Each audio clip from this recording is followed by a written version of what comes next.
All right, welcome to episode 11 of the Pops and Dogs podcast. What up, people? There are two more episodes, including this one, before the 2020 United States presidential election, and all this craziness will be over with. Okay. Are you looking forward to it? I'm looking forward to Trump not being in the White House, yes.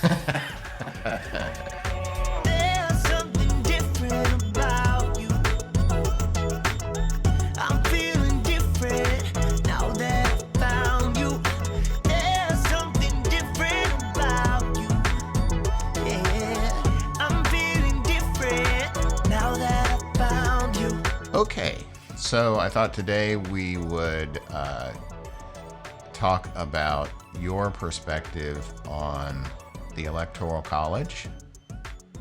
Okay. And have a discussion about what the Electoral College means for the United States and the current debate about getting rid of it. All right. So, when the Constitution was ratified back in 1787, there was a big debate about how a federal government would be formed that was fair to the big states and the small states. Because at the time, Virginia and New York, two of the 13 original colonies, had way more people than all the other 11 colonies put together. Yeah. And in order to get all 13 to agree to create this new country, they had to come up with ways so that the 11 smaller states weren't just like satellites of New York and Virginia. Yeah.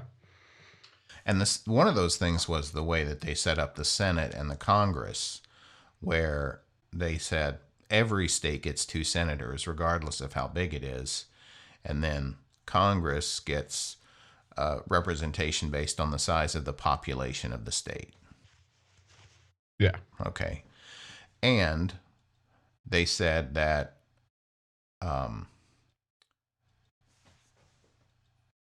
and that in itself, 2 senators from smaller states and many congressmen from larger states and fewer from smaller states is the mechanism by which those smaller states would protect themselves from being overwhelmed by Virginia and New York. Okay, because what the Electoral College is you get one vote, or your vote in the Electoral College is proportional to your congressional representation, Senate plus Congress. Makes sense. So if you're Montana and you have 1 congressman and 2 senators, you get 3 Electoral College votes. Okay. If you're California and you have 2 senators and 200 congressmen or whatever it is, you get 202. I don't know what the actual count is, but that's how the Electoral College voting works. So what are your thoughts about that system that they set up and why it should, or if it should be gotten rid of? I think that the whole system that was set up hundreds of years ago by people who did not have the same sort of problems or ideals that we have now needs to be changed from the ground up. Completely. To what?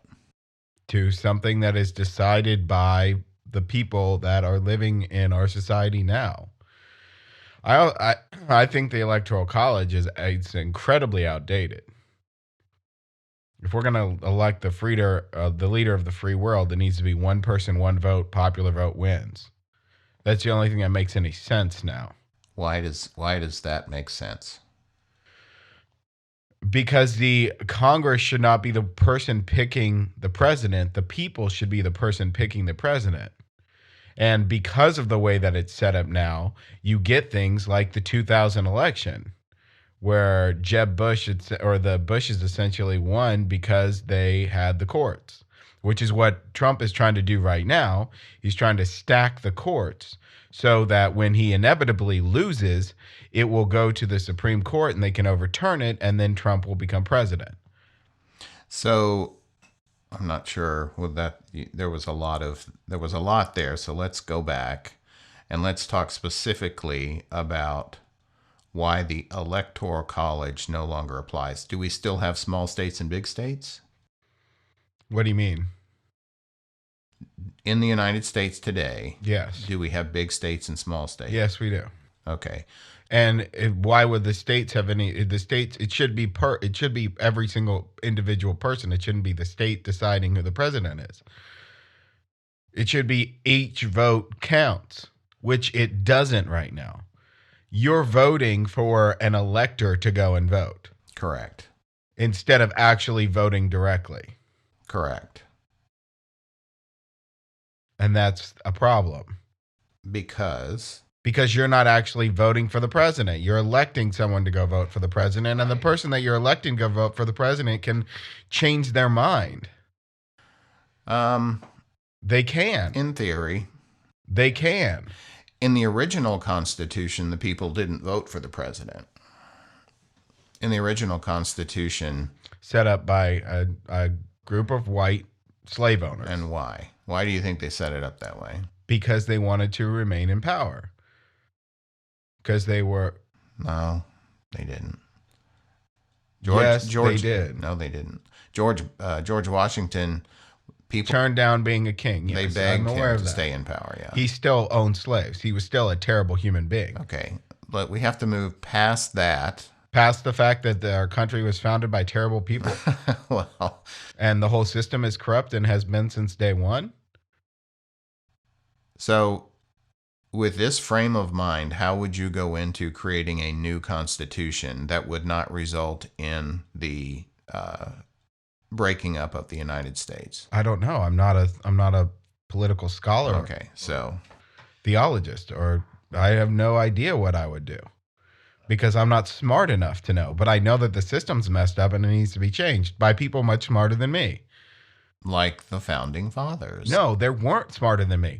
I'm 10 times smarter than every founding father because I have all the information at my fingertips. They were ignorant. They were ignorant and they were closed-minded. They were not bright people. They had limited vocabulary. They probably read all the knowledge of the world at that time, a like 7-year-old probably knows now. Because they have access to phones and the internet. The founding fathers were not great people. They were morons. They were racist, and our country was founded by ignorant people. Okay, so I would like to explore where this opinion came from and how it was formed.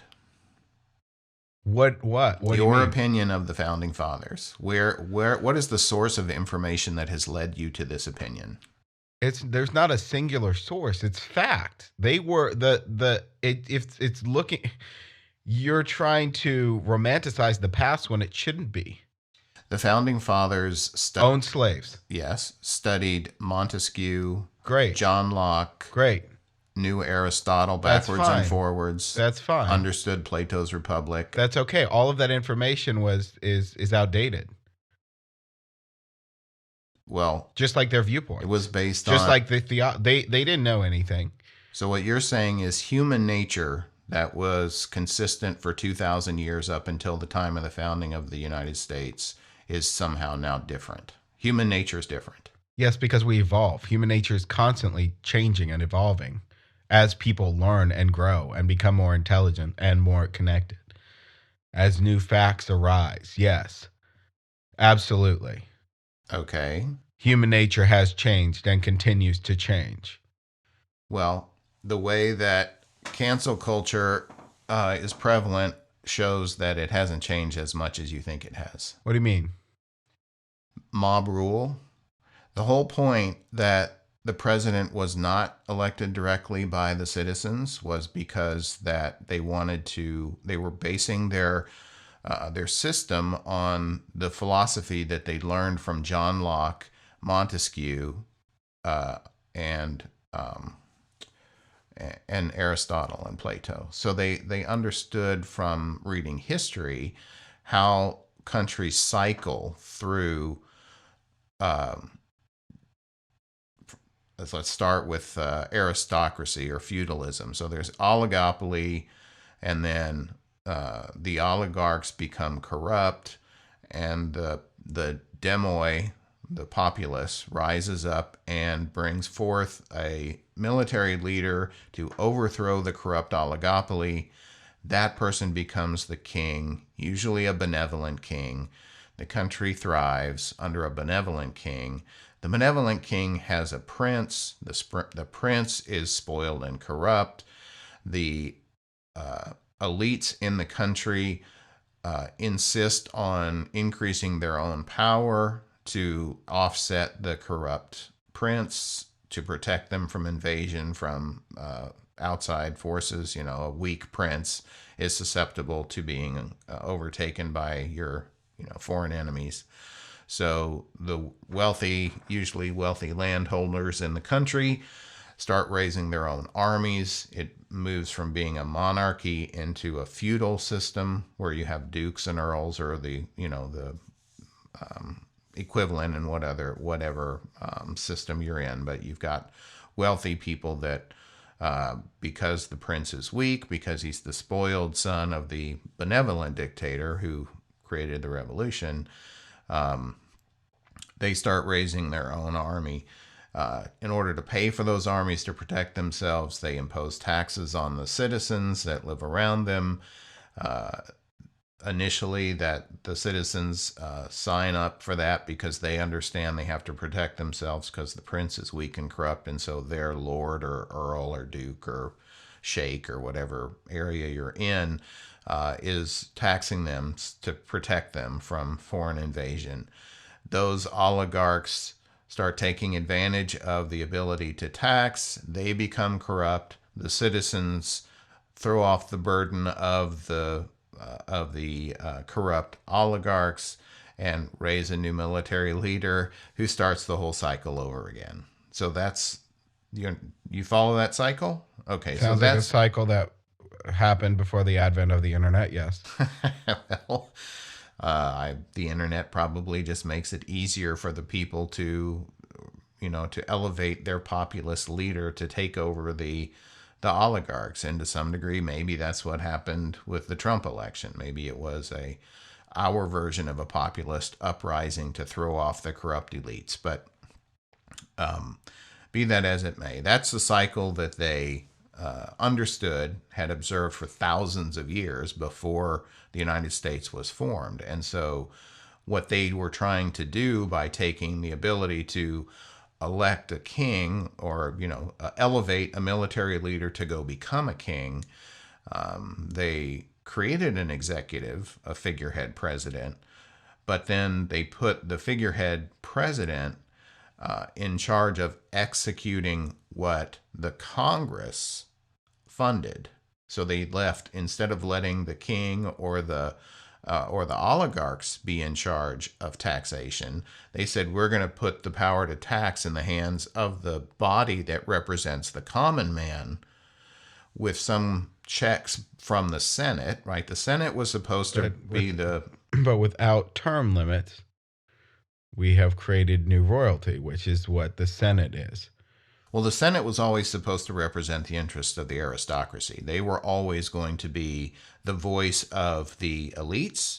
The Congress was supposed to be the voice of the common man, and the president was supposed to control the army but be funded by the common man, not the Senate. Although when the government approves a budget, it does have to be approved by all three, but they gave ultimate ability to override a presidential veto to the Congress. So if 60% of the Congress says, no, we don't accept your veto, Congress can actually make something law even if the president never signed it.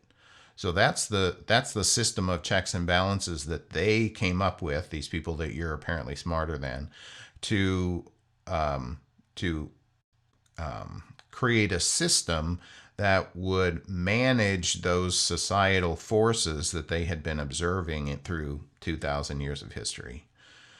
what happened and the reason why our system is broken and the common people don't feel like they have control and they turn to a populist leader like Trump to voice their disapproval of the stagnant elites that have basically, continued to accumulate power at the federal level. They turn to the king of the elites. That's what you're saying. The person who has lied on these taxes and has raped women and taken money from people's pockets, and they turn to a figurehead who is nothing but pure evil. Okay, so the elites that the people were trying to overthrow, they have this ace in their pocket, which is control of the mainstream media and social media. So when the people turned to elect a populist leader to, quote, drain the swamp, the elites who were in danger of losing their power pulled out their ace. And they started feeding you the information that now you have. The information I have is from his own Twitter. It's from his own words. It's literally the words that he says. That's how I form my opinion of him. Okay. It's literally his own words. It's not whatever the media is spewing. It's literally the things that he says. Right. It's the racist rhetoric. It's saying him telling the Proud Boys to stand by and stand ready. It's literally like how... Oh, my God, man. But see, your opinion of the Proud Boys is based on the information. All of the context that you use to interpret his tweets come from the tools of the elite. Have you seen the things that he has said? Like in the debate.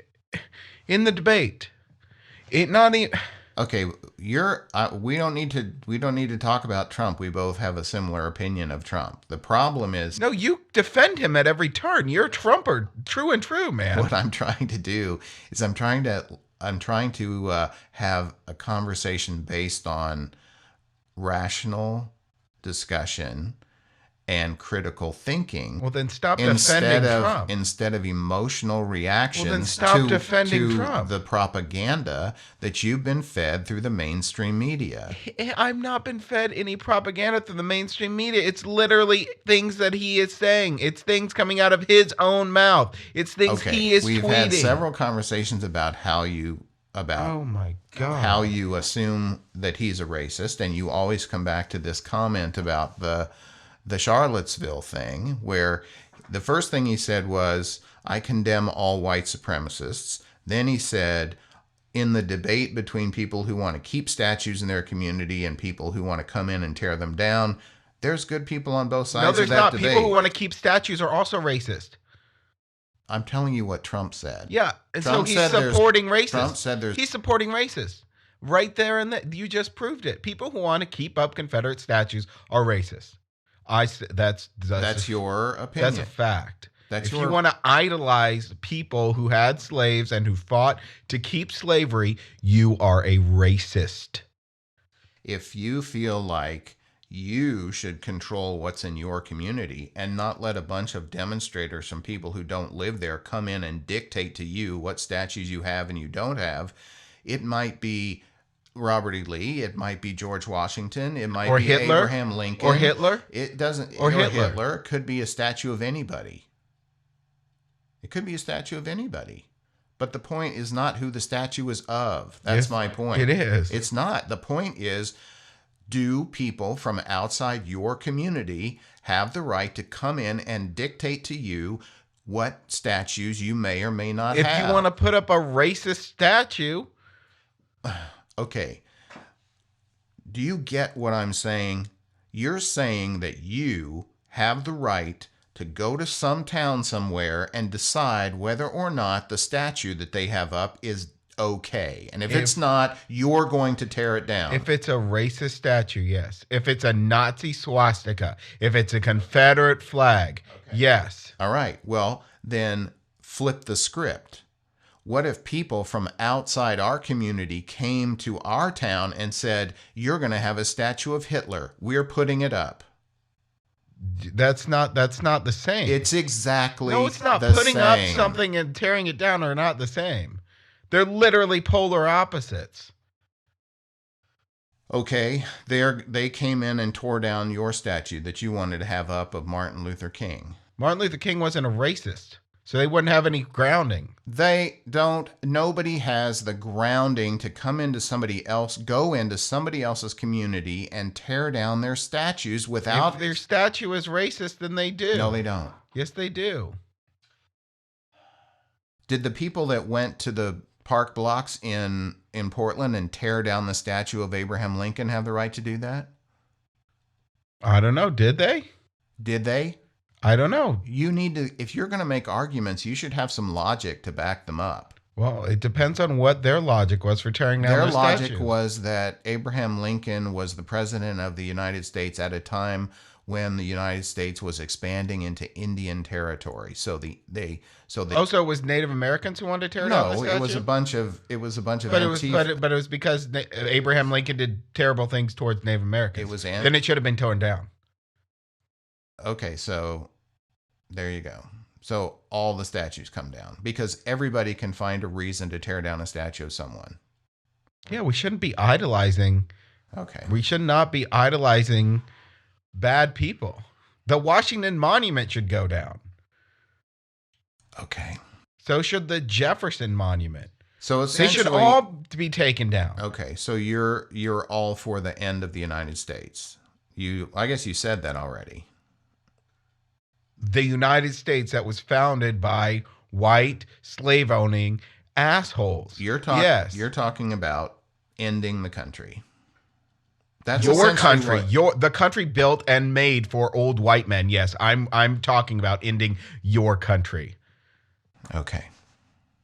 Because that's what you're so afraid of. No, it's not. Is that your country is being destroyed.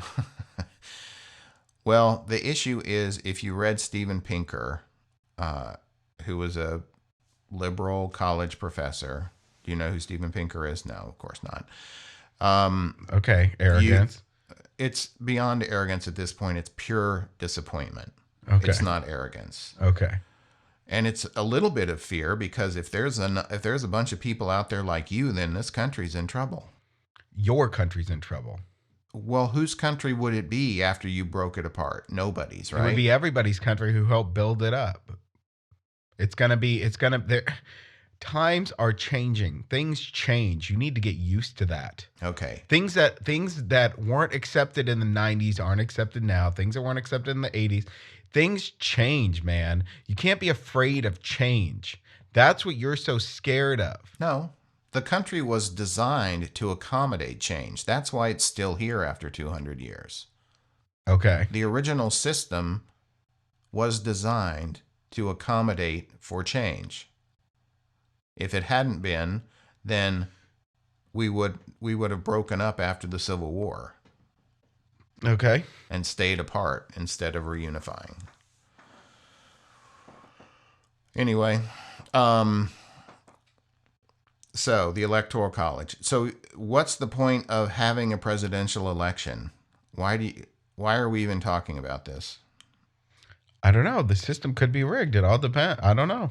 Well, I mean, you're saying tear it all down, have a revolution, destroy everything about the history of this country that people want to be reverent of. That's a pretty big leap from me saying that we shouldn't have statues of racists. Or the Washington Monument. You said tear down the Washington Monument. Yeah, he was a racist who owned slaves. Do you know anything about the Washington Monument? How it was built and what it represents? How was it built and what does it represent other than a white man who owned slaves? It represents a strong, unified country. The bricks that the Washington Monument was constructed of were donated by civic organizations from little towns all over the country. Okay. So your point is you want to tear it down because they called it the Washington Monument. Yeah, we could change the name if you want to keep it up. Okay, it's just ridiculous. So if you formed your new country in the contiguous area that is currently called the United States of America, how would you control for the competing interests of the cities versus the rural areas and the large states versus the smaller states? I don't know. I'm not smart enough to figure that stuff out. Okay, so you're willing to tear something apart without any plan for how you'd put it back together. I'd hire smarter people than me to put it back together. Okay. What if the smarter people than you said the system that's here now is about the best you can do? Then we would the things that I would change is I would make term limits a thing in the Senate and in the House. That's number one needs to happen because they're just continuously running and they're not actually and they are corrupt and they are controlled by special interest groups, and it's all because they just want more money to run. It's a game for them. And the reason that that is the case is because of a corruption of the original US Constitution. The original US Constitution as written specifies that there should be one representative in the House for every 30,000 citizens. Okay? That means there should be about 6,400 congressmen. Okay. Instead, we have 435. Yeah. So each congressman's constituency is 25 times larger than it was originally designed in the Constitution. Yeah. That means it's 25 times more expensive to run for Congress than it's supposed to be. That is why congressmen spend all of their days fundraising and being accountable to their donors rather than to their voters. Okay, what about the Senate?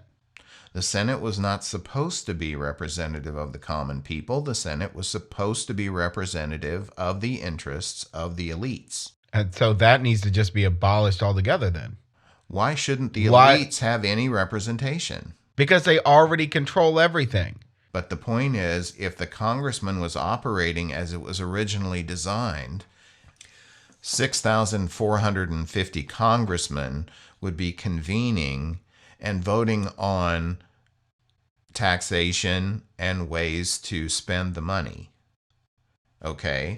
If those representatives came primarily from the working class of the country, which is the way it's supposed to, they could go to Congress and they could write a tax code that said anybody who makes over $100,000 pays 80% taxes.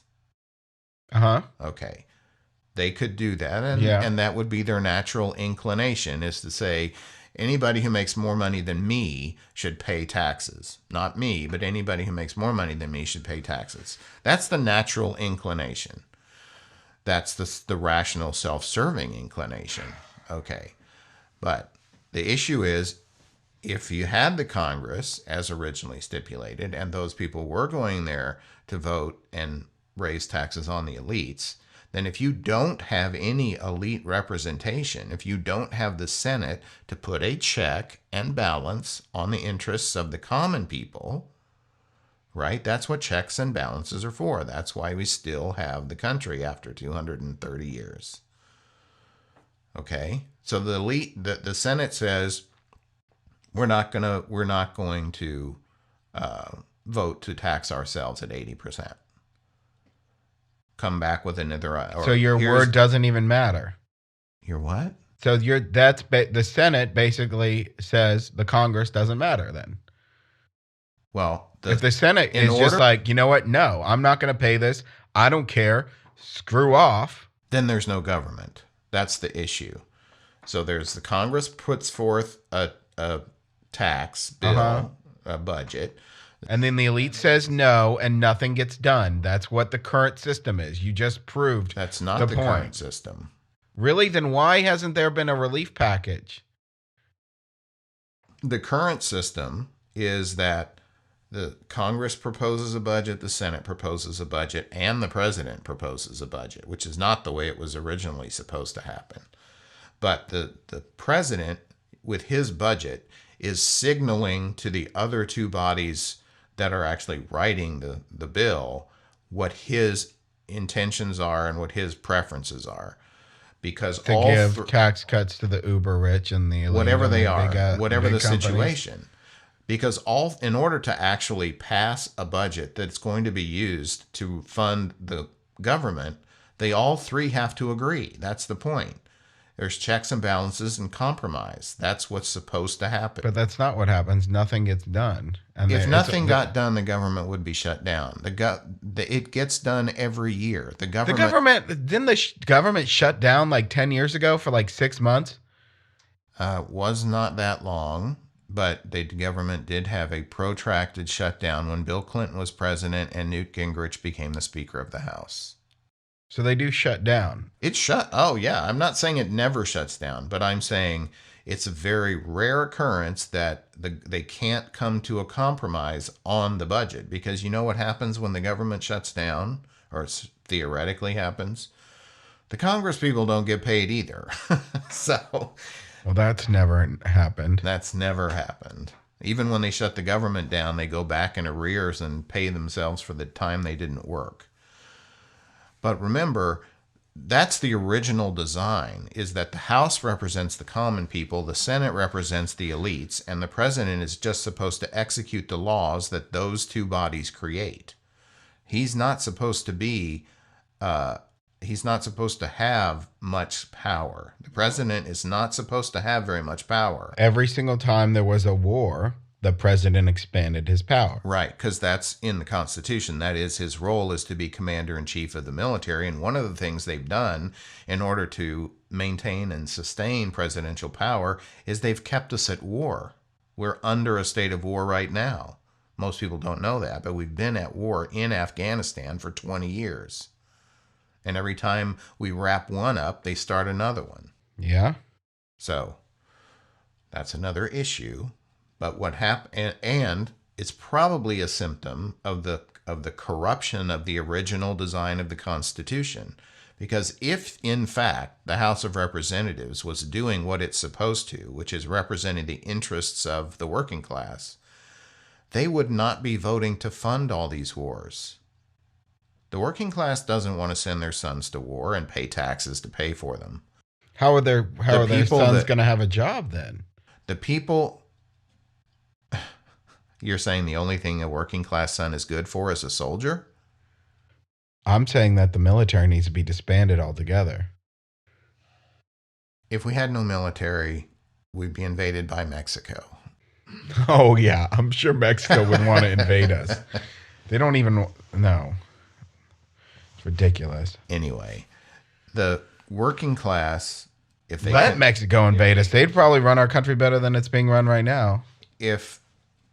I trust a drug lord over Trump. El Chapo for president, yo. You say you're connected to the rest of the world. Why don't you try and get a pen pal in a few different countries and have in-depth conversations with them about what it's like living in their countries? I do. I have friends in other countries, in Canada and in Sweden. Go on. That's Ethiopia? Actually, yeah. Slovenia, Slovakia? No, none of this. Mongolia, Tibet, Estonia? No. There's lots of places in the world. And to get the kind of perspective you would need to make the kind of judgments you're making, you should have some experience with people from all over the world. Or you could just read Steven Pinker's book, because he did the work for you.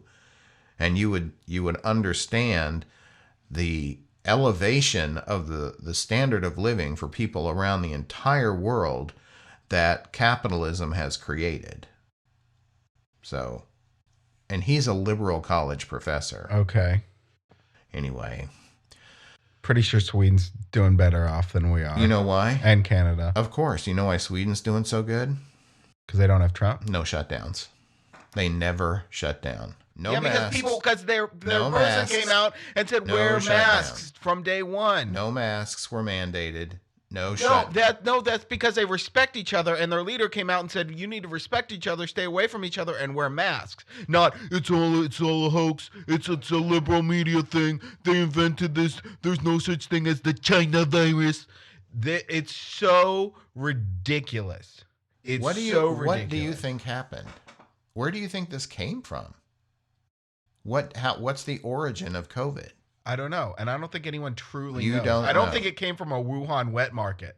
It I did do not. not. It came from a biological weapons laboratory where they were doing research into weaponizing viruses and how to. They were probably doing it because they were afraid it was going to be used against them. So they weaponize these viruses and then they try and find ways to combat them. They try and understand what they do and then how to, create ways to combat that virus. And this one was obviously in an early stage of research and it got released. But Where? Brett, why in Wuhan? Okay. Well, then why was there evidence that it was in Italy way before Wuhan? Because it went around because Chinese travel in all Okay. directions. Okay. You really don't think this came from Wuhan? I don't know where it came from, and I don't think anyone truly knows Yeah, where it they came do. from. They've traced it. The epidemiologists have traced the origin to Then Wuhan, China. why was there evidence of it months before it was in Wuhan in Italy? There isn't. Yes, there is. What are you talking about? There was evidence that it broke out in Italy before Wuhan, before China, months before. You don't know what you're talking about. Okay, I think you may be confusing the stories. There were breakouts in Europe and it spread very quickly in northern Italy because of the population characteristics in northern Italy. A lot of older people. There's a lot of elderly in northern Italy, and that's why the death rate was so high there. But the source of where those came in, they traced to Chinese visitors to Europe. It didn't break it. It took off in Italy maybe before it took off in Wuhan, but So the place that it came from, it didn't take off in a place that it came from? no, It doesn't because really make a whole lot of yeah, sense. sure it does. If you've got Wuhan, China, and the people in the community that are experiencing contact with the virus, Uh-huh. and they are a bunch of 30-year-old lab technicians and their families. Uh-huh. One of those people flies to northern Italy where everybody's 68 and overweight. It will take off there faster than here because of the way that the virus affects people with different age and health levels. So it's very possible that the rapid expansion and recognition of the virus would be in Italy before in China. Or it happened in Italy, and then the person went to China, and then it broke out in China. It's Did the lab come out and say we created it? Did a lab come out and say we created this virus? If it was a Western country, they would have, but this is communist China. No, they don't say anything. I think that's just you blaming China, just like Trump. Okay, so there's Without actually knowing a anything. story going around out there among your peers that this did not originate in Wuhan, China. It doesn't matter where it originated. Well, it's the fact a that deadly virus. You don't need just to call it the Kung flu or the Wuhan virus or the Chinese virus. It's a virus. It should not have a racial epithet before it. It's a point of origin is not a race. Are you saying all Chinese are the same race? Are you racist against Chinese? What? In China, there's dozens of different races. There's Cantonese, there's Mandarin, there's Mongolian, there's Tibetan, there's Uyghurs, there's all kinds of different races in China. And you're just saying China is a race instead of a point of origin. Oh my God. You're so backwards, man. I'm backwards. Okay. Yes. What were we talking about before we got on this rant on COVID? I have no idea. We're talking about the way that the Congress is supposed to represent the interests of the working class, and the reason there is a Senate to put a check on those interests, and the fact that following the 1910 census, they abandoned Article 1, Section 2, Part 3 of the Constitution, where it says there should be one congressman for every 30,000 people, and said instead, we're going to cap the number of people in Congress at 435, As the population grows, the constituencies will grow, so be it. And the reason they gave for capping it at 435 was that they didn't have any more room in the hall of Congress, that it could only fit that many people. Okay. Is that my room is too small? Is that a good enough reason to abandon the Constitution? No, the whole system is fucked. Because they did that in 1911. And now they don't even go in there to have debates. All the congressmen sit in their offices and their staff watches the debate on closed circuit TV, but they've all got their votes dictated to them by the lobbyists, because they, in order to win a election for a constituency that's 25 times larger than it's supposed to be, they're sitting around all day raising money from lobbyists instead of trying to figure out how to make the lives of their voters better. Yes, the system is messed up. Well, if when you say the system, you mean the Constitution, it's not the Constitution that's messed up. It's the fact that there was a corruption of the Constitution and abandonment of the original system that the founding fathers put in place. The original system said that unless you were white and owned land, you couldn't vote. True. And you're defending that system. Well, at the time, those, in theory, were the only people that had enough knowledge and education to make an informed choice. What? The other thing that was, the Constitution is a document that's. So you think that so people without an education shouldn't be allowed to vote at all? They shouldn't have a voice at all? They should.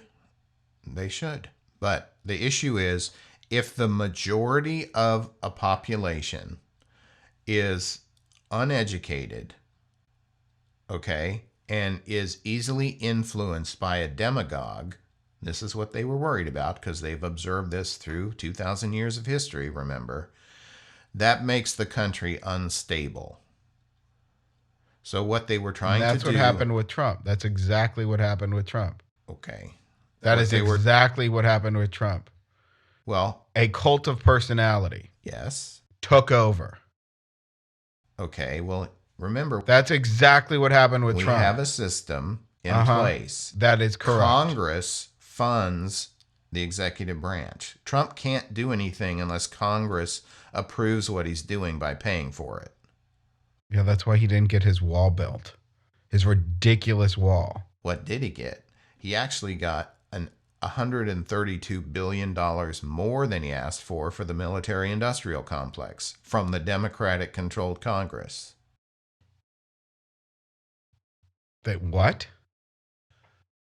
The budget had $132 billion more for military spending than President Trump asked for in his version of the budget. The democratically controlled Congress approved $132 billion more for military spending than Trump asked for. Okay, that's messed up. Like I said, the military should be disbanded. Well, it's certainly bigger than it needs to be, but disbanded is a little silly. I mean, there are other countries out there who would take advantage of that situation. No, there isn't. You're assuming the world is full of bad people again. There are enough bad people in enough places that if we disbanded our military, they would take advantage of them. How would they take advantage? They would basically roll onto the shores with their tanks and their fighter aircraft. Oh, and so NATO just doesn't exist. Okay, well, you know what? It would be just desserts if for the next 50 years NATO protected us versus the other way that we've been paying for 50 years to protect Europe. That would be fine. Somebody would have to protect us. You're saying disband our army so NATO can protect us. I'm saying that there needs to be a coalition of every major country every country in the world needs to disband their military. Okay. In order for us to progress as human beings, Okay. we need to stop the infighting. There needs to be one world government. That just needs to happen. It doesn't need to be a government. There can be global cooperation and there can be global peace initiatives, but it doesn't have to be a government. We talked earlier, we already have 7 layers of government. You want to... I'm saying just get rid of that. Have it just be one. Okay. Uniform. When you when you have accumulations of power, you lose accountability. We had this conversation too. Remember, there should not be somebody on top. There should not be anybody on top. The representative. There should not be anybody on top. If there's no military, then there's nothing to fight about. There's no need to have. There does not need to be a supreme leader. If everyone is constantly voting on everything on their phones, and everyone's connected. White privilege. Your perspective is based on your middle class, upper middle class, suburban upbringing. So is yours, you spoiled brat. Actually, no. I grew up a lot poorer than you did. My grandma ran the Houston Zoo. No, she didn't. Had like a TV show. She didn't. Worked for doctors. You were not poor. Your parents both graduated from Rice University. Right. Stop pretending like, oh, poor me, when you had a very, very white middle class upbringing too. Lower middle class. When my parents got divorced, we moved, when divorce brings financial hardship onto families. So there was a period of time where I was not rich or anywhere near that. So, but I was. When you were 19, you were sent to Europe for 6 months. Boo hoo. Stop pretending like you had a rough upbringing when you had a very, very easy upbringing. Yeah, your parents. Well, I will agree. Compared to the most of the people in the rest of the world, even my crappy $450 a month 2-bedroom apartment that I lived in for many years, which back then was not the same as a $450 2-bedroom apartment. Now, $450 was probably a lot more money back then than it is now. So stop. Even within that comparison that you're making, you're trying to say that you weren't spoiled, which you were. You need to just accept that fact. Well, it's all relative. That's my point. Compared to everybody that I went to school with, I was among the poorest kids in the school. But compared to kids in, virtually anywhere in Africa, I was like living like a king. So yeah, it's all compared relative. To people on the other side of the city, you were living like a king. No. Yes. No, Chancellor. Yes. You need to just accept that. There were certainly people. You lived in the ghetto? You heard gunshots outside your windows every night? No. Okay. I lived in an apartment that flooded every year. Okay. Good thing we lived on the second floor. I mean, you've never seen the apartments on Timberside where I was, if they even still are there, where I was raised. You have a warped sense. I mean, you said your grandmother. You thought your grandmother ran the Houston Zoo. She did. She had a TV show about it or something. No, she didn't. She was the curator of education at the zoo. Okay. And on occasion, she went to appear on a kids' television show. So she was on TV.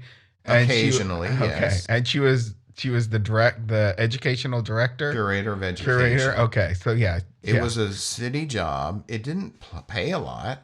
She worked for the city. Okay. What?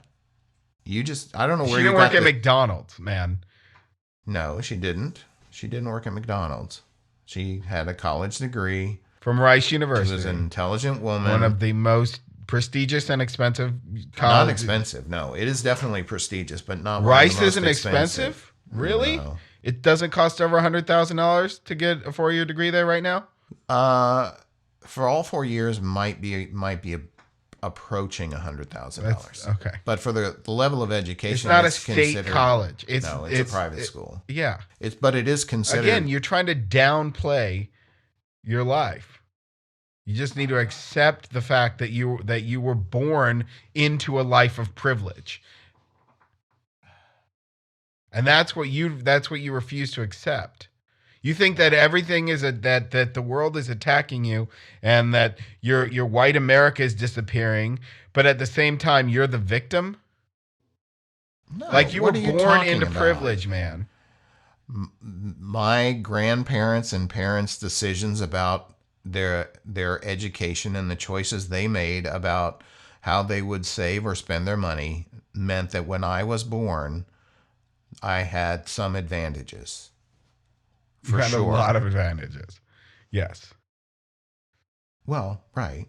But and I appreciate the decisions that my grandparents made. My dad's father was an engineer, and he moved his family all around the country working in oil fields and developed a process for injecting steam into oil wells that made the company he worked for a lot of money, but he didn't make a lot of money off of it. My other grandfather was a civil engineer and worked on the Manhattan Project and did the cooling system for the nuclear fuel in Hanford. And then, but that was a government job. And my mom was exposed to radiation and had thyroid problems her whole life because of it. But again, he didn't make a lot of money working at the Manhattan Project. When he worked at the Manhattan Project, then he went to work for DuPont. Uh-huh. And even when he was running a DuPont plant in Orange, Texas, he made enough money to buy a nice house, and he was smart about putting some of his money away so that when his kids grew up, they could go to college. But he also lost his only son, who was a Marine pilot. He made sacrifices. Both of my grandfathers made sacrifices that have helped this country survive and thrive. By helping create the nuclear bomb. Yep. Uh-huh. And by figuring out how to get more fossil fuels out of the ground. Another bad thing. Okay. If those things, that yes, nuclear bombs and fossil fuels are bad things. Okay. Well, your life would be very, very different and much less comfortable without those things. Okay. That doesn't mean that they're good things. Okay. Well, you could, if you really have the courage of your convictions, you could go live in the Amazon rainforest. Take off your clothes, put on a loincloth, and go live in the fucking forest.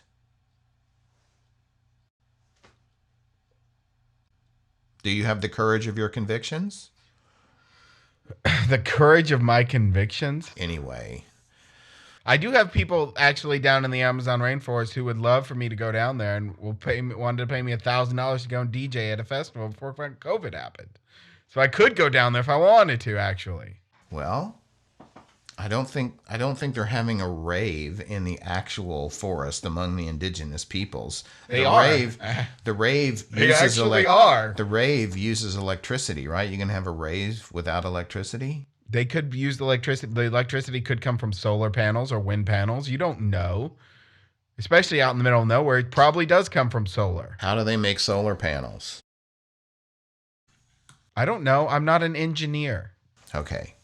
You wouldn't have solar panels to gather solar energy without the fossil fuel industry because they use chemicals that were developed as part of the fossil fuel industry. Okay, sure. You can't just ignore all of the progress that's been made. It's going back to Steven Pinker. You can't ignore it, but you should not idolize it. You shouldn't idolize nuclear bombs or... Who's idolizing it? I'm not. Or fossil fuels or Trump or George Washington or any of the. You should not idolize people who. Yeah. But there's a difference between idolizing something and appreciating it and acknowledging it for what it contributed to your life.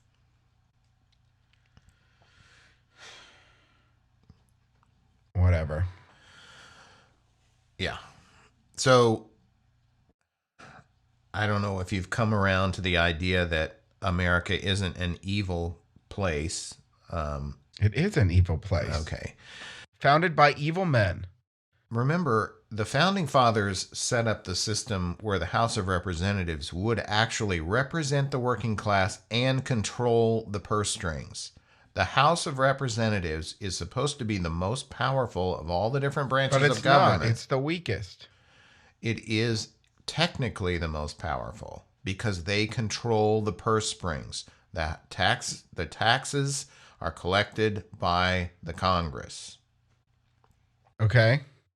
The government doesn't do anything without money. The money comes through Congress. Congress decides how much gets raised and what it's spent on. That's their job. And they are supposed to be the House that represents the common people, and they're supposed to have constituencies of 30,000 people.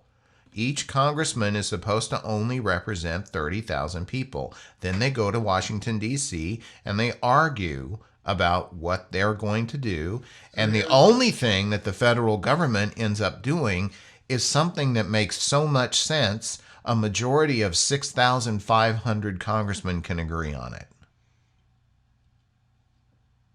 And if the federal government doesn't take it up, that means it's not appropriate for that level. If the 6,500 congressmen could not agree on doing something, creating the Department of Railroad Tie Inspection, then that would get either not done or that would get reverted to the states. And only the states that could agree that that is something that should be doing would have it, and they would pay for it by taxing their own people. And if there was a state where the state level decided they weren't going to do it because they couldn't agree, then you could go down to the cities. And if there were specific cities within the state that wanted to have a Department of Railroad Tie Inspectors, then they could fund it themselves. That's the point. That's the way the federal republic is supposed to work. And what happened when they capped the House of Representatives at 435 is that they took away the representation of the working class in the federal government. The elites, through fundraising and essentially manipulating the congressional elections, making it cost $6 million to get elected to a seat in the Congress, they have usurped the power away from the working class and continue to aggregate more power and more responsibility at the federal level that doesn't belong there. And it was not originally enumerated in the Constitution. So you cannot blame the founding fathers who created a system that was corrupted and abandoned in 1911 for what we have now. It wasn't their fault. The system that they built would work if we used it. If we lift the cap of 435 on the Congress and send the original number, send the number of Congress people that the original Constitution stipulated, then the working class in this country would have representation at the federal level again, and they would be in control of the purse. Wouldn't you accomplish the same thing by setting 2 term limits? No. By saying you could only run twice? No. Why? Because it would still cost $6 million to get elected. Why? Because instead of 30,000 people in a constituency, there's 750,000 people in a constituency. You can't knock on enough doors to get elected when you are representing 750,000 people. If there's only 30,000 people in your constituency and you go door to, and so in theory you need 15,001 to get elected, right? Half. The majority of your constituency, if you represent 30,000 people, is 15,001. You can, through grassroots campaigning in the 2 years between elections, You can knock on enough doors and have enough conversations to get 15,001 people to vote for you without spending $6 million on TV ads and direct mail and Facebook and consultants and ballot harvesters and whatever else. If all you need is 15,001 people to vote for you. Okay, but that still doesn't solve the problem with the Senate and The how they're all Senate's not super a problem. corrupt. The Senate's doing its job. The Senate didn't impeach Donald Trump. The Senate is not doing their job. The Senate should have impeached Donald Trump. They're not doing their job. The Senate looked at the evidence. They're about to put a right-wing religious fanatic on the Supreme Court. They're not doing their job. Well, remember, if their job is to represent the interests of the elites, not the working class, then they are doing their job. They're representing the interests of the elites. That's what they're supposed to. So the elites are right-wing religious fanatics who believe that women should not have the right, who should not be in control of their own bodies, and that in vitro fertilization is murder. In vitro. That's what she said. She believes that in vitro is murder. I don't know how that even makes any sense. But she's a right-wing religious fanatic, and she should not be on the court. Well, she also has said that her personal views do not represent necessarily her legal interpretations. Her legal interpretations that she signed off on. Her opinions that she has signed off on. Saying that women should not be in control of their own bodies, and that in vitro fertilization is murder. She signed off on those. Those things don't sound like the same thing. They're both within the same mind frame. Well, that's why there's 9 Supreme Court justices. And they have a variety of approaches and ideas. No, they don't. Yeah, they do. Remember, you're being manipulated by the propaganda. I'm not being manipulated by anybody, man. Well, then you're not very intelligent. People who are right-wing and religious are backwards as hell. And if there was a hell, they would wind up there. You're just using broad descriptions to paint an opinion of what you consider as an opposing team. Like, I don't think you've ever been in a group with 5 people where you could say 4 of the 5 were what you call right-wing religious fanatics. Grew up in Richmond, Virginia. I went to a high school that was full of conservatives. What are you talking about?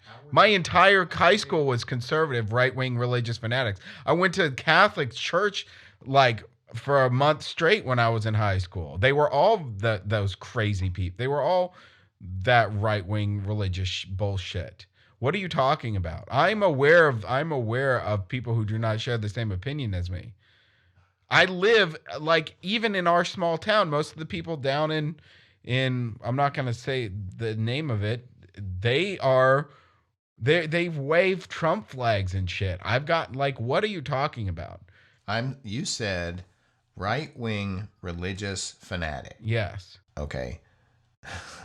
So somebody who goes to church on Sunday, you're calling a religious fanatic. If they believe that women should not be able to have abortions, if they don't think that gay people should have the right to marry. You, in a prior discussion, said you don't think women should have abortions in the 9th month of pregnancy.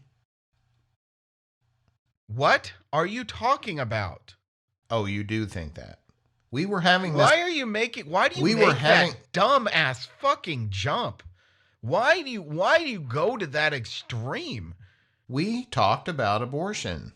Yeah. And you said 6 months should be the cutoff.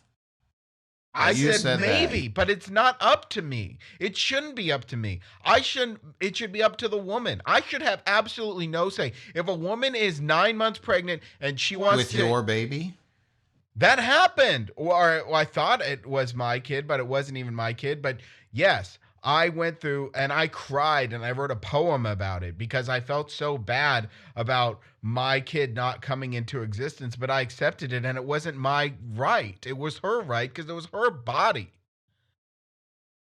But once the baby is viable, it's and you're the father, you don't think you have the right to sue for a C-section or some way to Absolutely not. save your own kid? No. No. Absolutely not. It's her body. It's her right.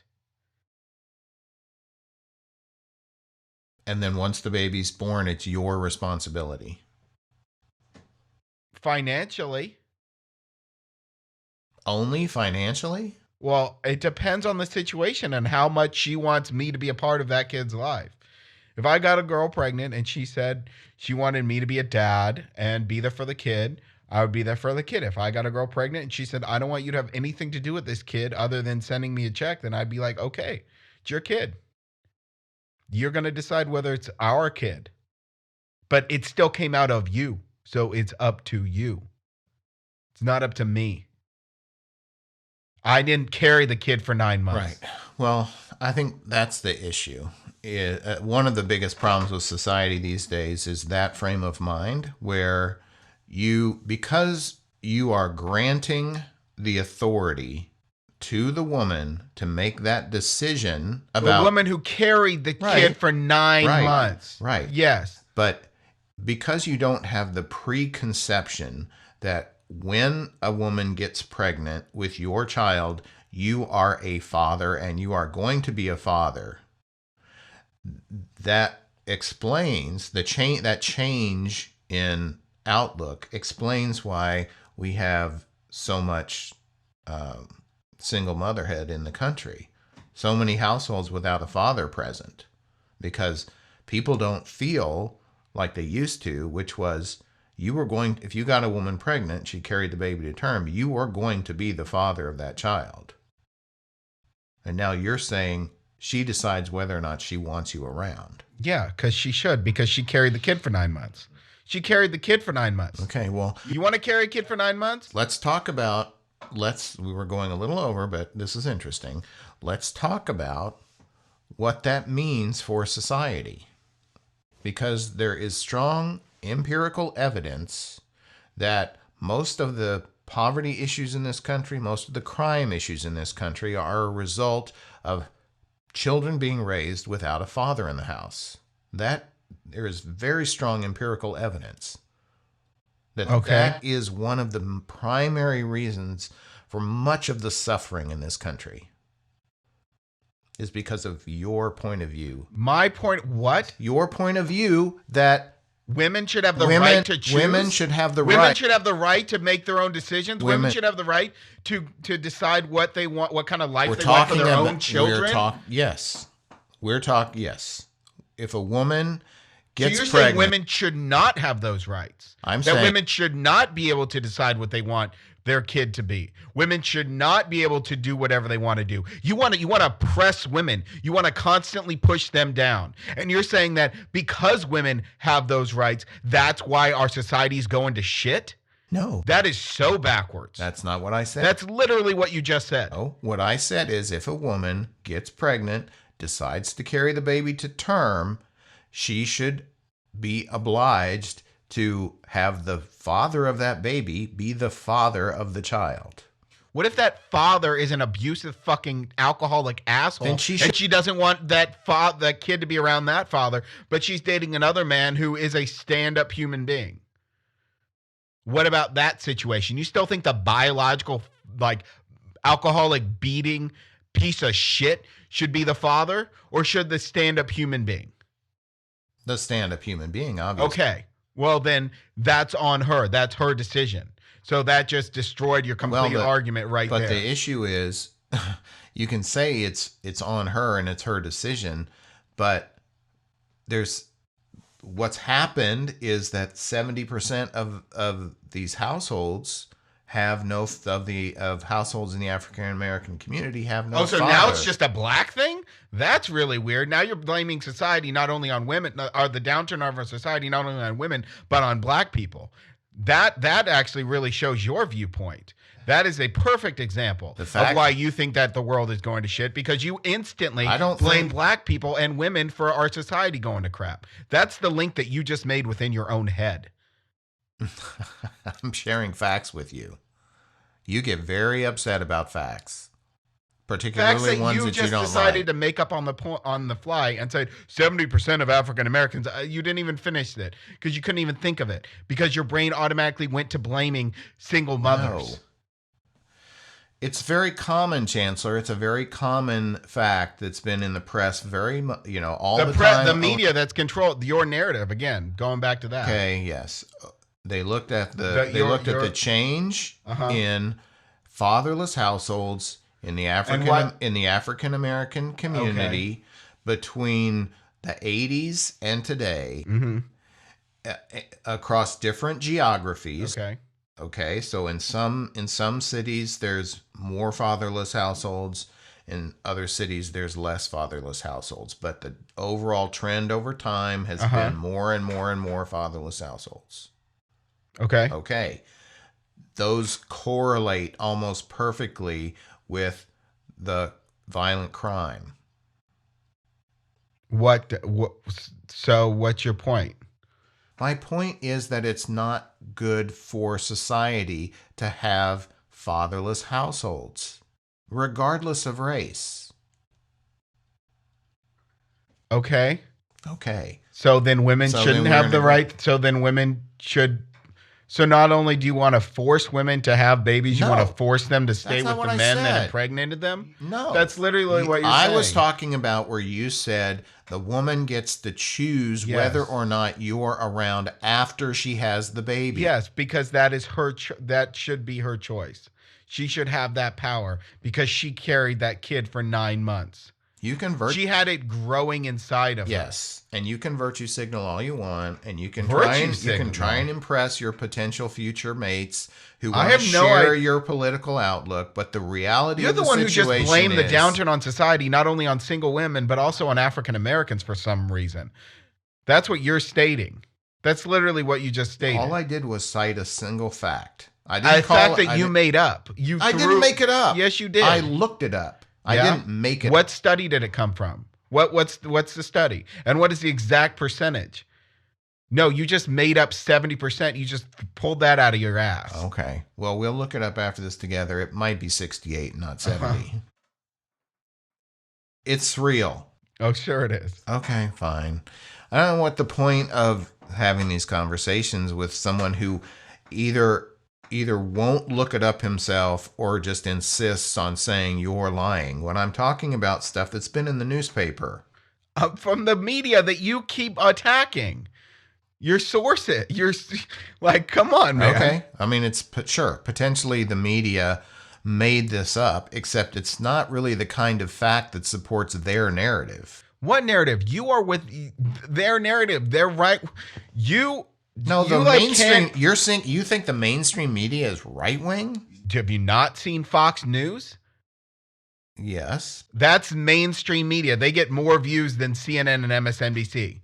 Okay. Fox News is mainstream. That's what you don't seem to wrap your head around, bro. Okay, bro. That narrative is just as prevalent as the liberal narrative. It's they're literally creating two separate worlds. Yes. And you're living in the right-wing religious one for some weird reason. Probably because you're an old white man. And that's what the algorithm decided to send to you. Okay, well. And so that's the shit that you decided to believe. Well, we've talked again about that, where my narrative comes from, but it's... you said YouTube.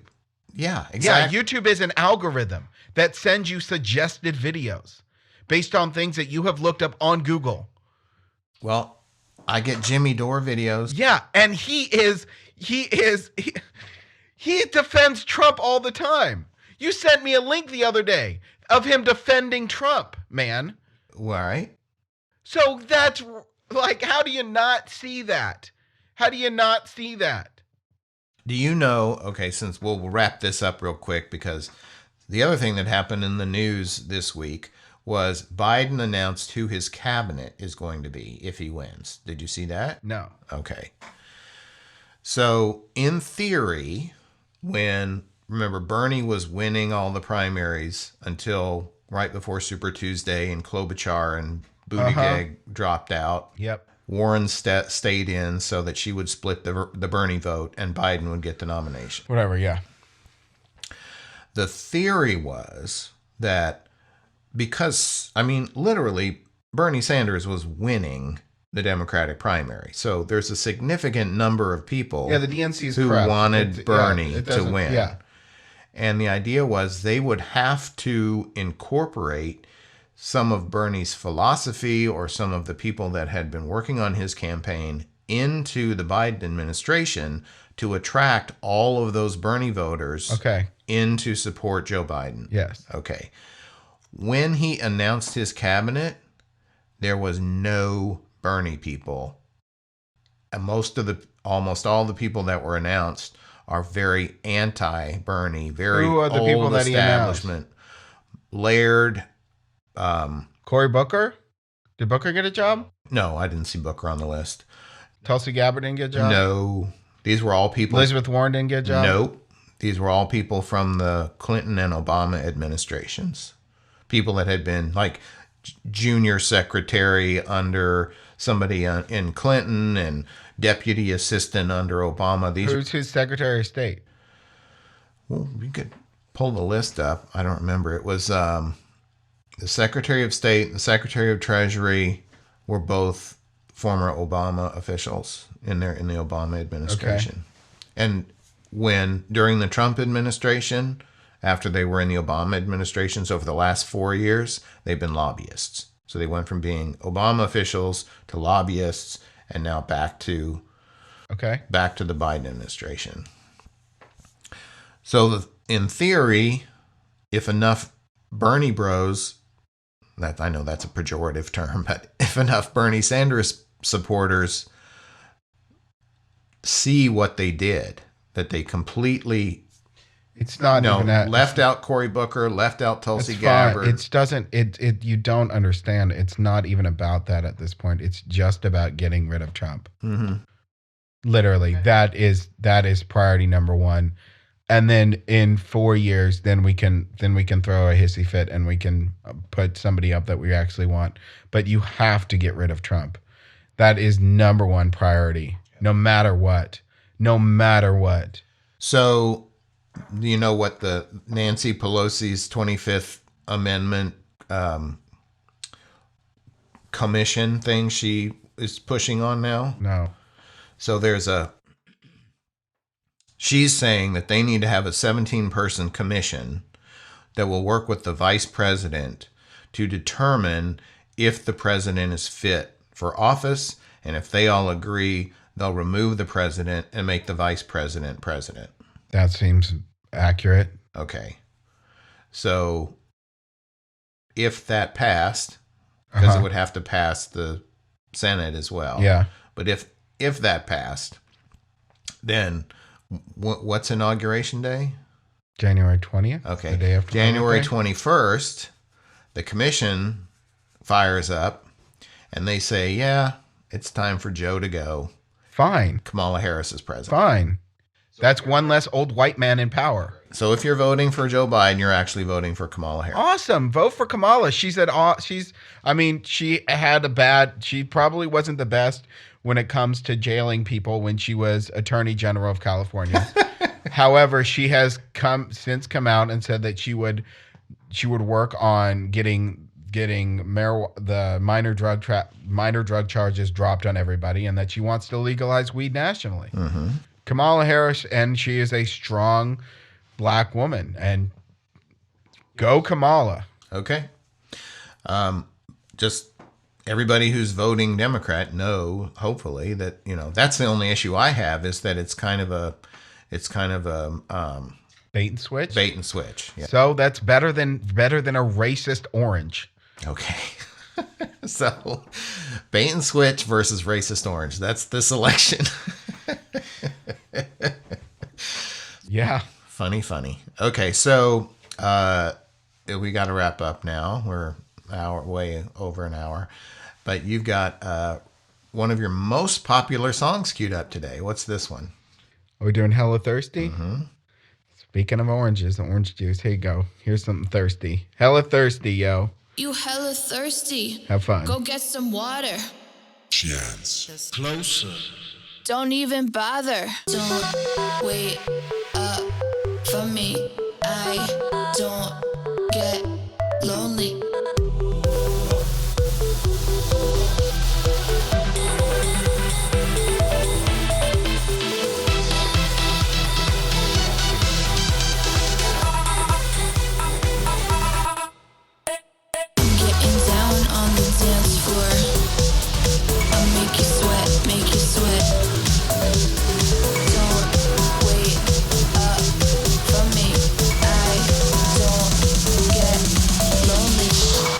Salty. Baby, baby.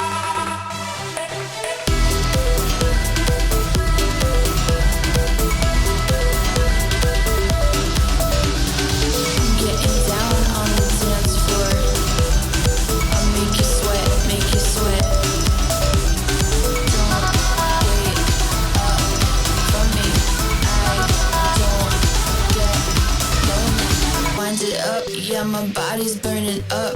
Bacardi in my cup, yeah. Don't wait up for me. I don't get lonely.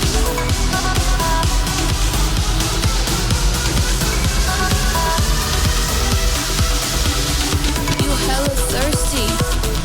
Go get some water. Don't show no mercy. Don't even bother.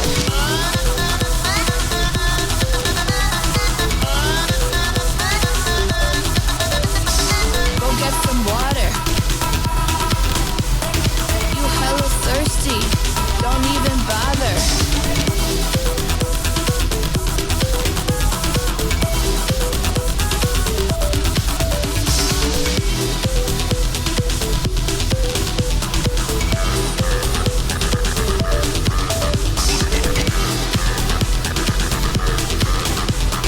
You hella thirsty. Don't even bother. Go get some water. Go get some water. Don't even bother.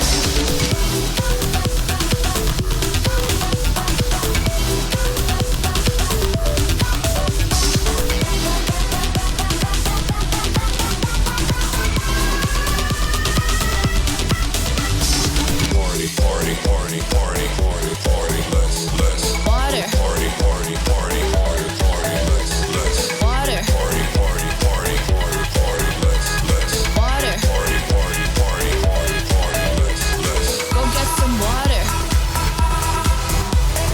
You hella thirsty. Don't even bother.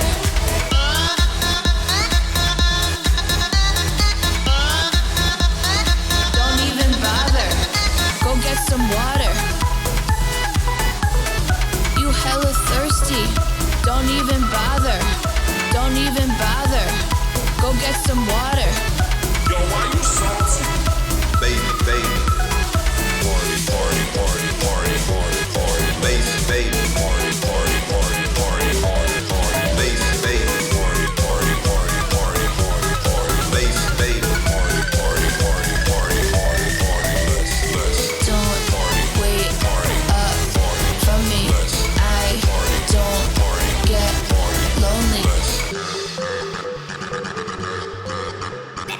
You hella thirsty.